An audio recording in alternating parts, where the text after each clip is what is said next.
I first got interested in climate issues after I saw An Inconvenient Truth with Al Gore. It sounds kind of corny, but I really wasn't exposed to any of those issues until I had saw that, and I was just shocked that no one was doing anything, that this is happening, and people are just sitting by, and we're essentially waiting for the brunt of it to hit.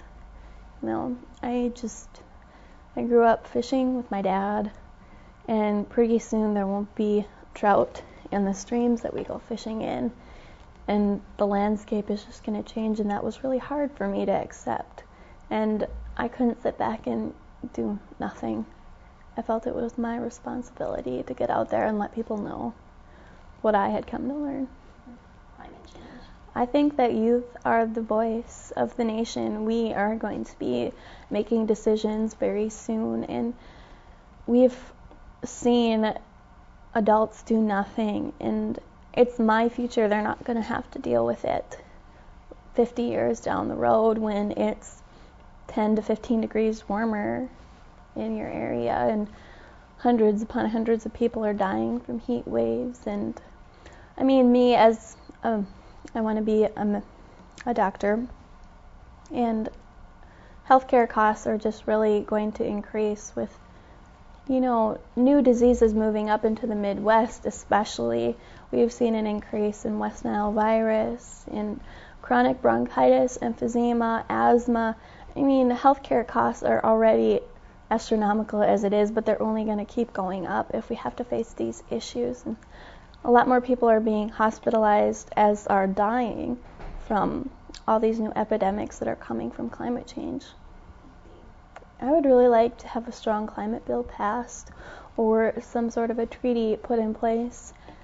And the Kyoto Protocol is expiring, and I would like to see something stronger than that, with some sort of policing of this issue to really keep businesses in the United States in check in what we plan to do with the capping of carbon and carbon sequestering.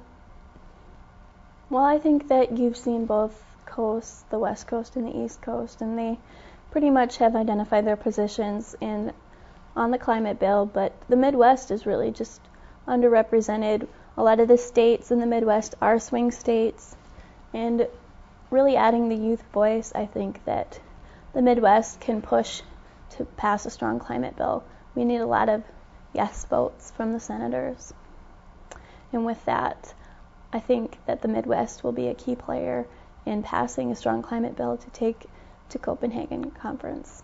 It really upsets me that healthcare is such an issue, but the government doesn't realize how climate change is going to affect healthcare, and there's such an issue on healthcare costs. It makes me a little sad to think that climate change can't be as big of an issue as healthcare is. People don't look into their immediate future to see that, hey, my family, my children might be getting sick from this, and what am I going to do about it? They don't think about that. But it's something that I want to bring up, and I want people to realize that, hey, I need to do something now before it's too late. I feel like I have to go out and do something, even if it is just sending money to poor families that, can't afford to get by. You're going to see a lot of immigration, I think, in the near future, with people that are climate refugees fleeing their country to find, more suitable living conditions for them, especially clean water and just water in general. Lakes, the few lakes and fresh water that they have in foreign countries are going to be drying up, and that will become a major issue for them.